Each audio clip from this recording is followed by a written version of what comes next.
For many decades now, history books have taught us that Tipu Sultan, the former ruler of Mysore, was killed in a war with the British Army. But a new spin given by the BJP to this claims that Tipu Sultan was indeed killed by two Vokkaliga leaders. In this episode of Politics with Pooja, I'll tell you about Uri Gowda and Nanje Gowda, two characters that BJP claims killed Tipu Sultan, but historians say are completely imaginary.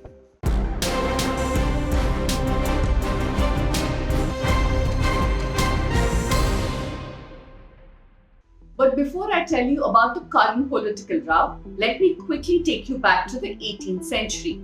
Tipu Sultan, according to history books, was killed in the 4th Anglo-Mysore War in the year 1799.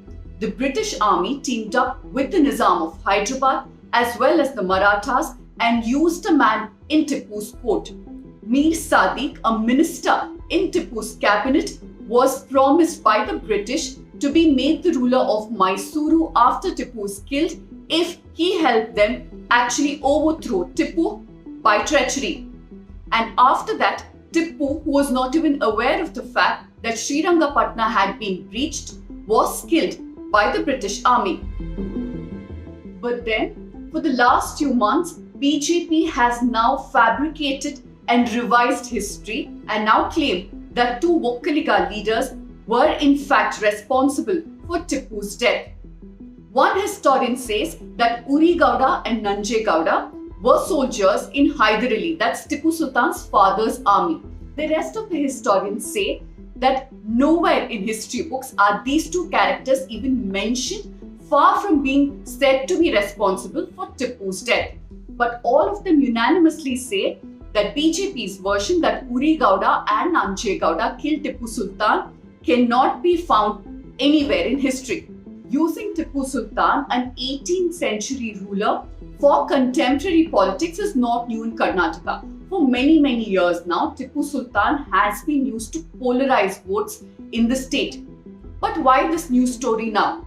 Well, simply put, to further provoke and divide. This is easy for the BJP to push the narrative of Vokkaligas versus Muslims. I'll tell you how this will pan out in just a bit. Let's quickly get to when these two characters, Uri and Nanje Gowda, were first mentioned. Just to give you context, Uri in Kannada means burning sensation and Nanje means poison. Uri and Nanje Gowda were first mentioned in a play written by a former Rangayana director, and it was staged in Mysore in November 2022. There was also a book with the same story published. There was a legal battle that went on, there was a stay gotten and then vacated, but now BJP has caught on to this. In December 2022, senior BJP leader C.T. Ravi, when Amit Shah was in Mandya, said that Tipu Sultan had not contributed to the development of Mysore or Mandya or the region. He in fact said that Uri Gowda and Nanje Gowda have contributed more to the development and also promised people there to build statues of these two characters. A few months later, a senior minister in Karnataka, C.N. Ashwath Narayana, also made reference to these two characters. He urged voters in Mandya, most of them Vokkaligas, to finish off Siddaramaiah, the former chief minister, in the same way that Uri Gowda and Nanje Gowda, the two Vokkaliga leaders, had finished off Tipu Sultan. Now, this provocative statement was met with a lot of objection, predictably, and the Congress also filed a complaint against Ashwath Narayana. He later went on record and regretted his statement. But then, by now, it has become an accepted narrative in the BJP. Recently, when Prime Minister Modi visited Karnataka to inaugurate the Bengaluru-Mysuru highway, there were 4 arches that were put up en route. One of them was dedicated to Sir M. Vishveshwaraya. Second one was dedicated to Nalvadi Krishnaraja Wadiyar. The third one was dedicated to Kempe Gowda. And the fourth one said Uri Gowda and Nanje Gowda Mahadwara. That means an arch or an entryway. After much controversy and many people objected to this, this was of course replaced. But once again, this narrative was brought to the fore. author Manu Chakravarti says that Uri Gowda and Nanje Gowda are just a figment of BJP's imagination. He insists that there are monuments and historical documents in Srirangapatna to prove that Tipu Sultan was indeed ambushed by the British Army and killed there.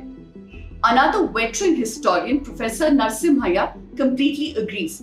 He says that ever since he heard of these two names, he has been reading history books and referencing historical documents to see if these two characters are even mentioned anywhere, but he's had no luck so far. So why exactly is the BJP distorting history?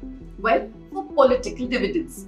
The old Mysore region, which has 61 assembly seats, is dominated by Vokkaliga voters. And this is one region the BJP has had the least electoral success.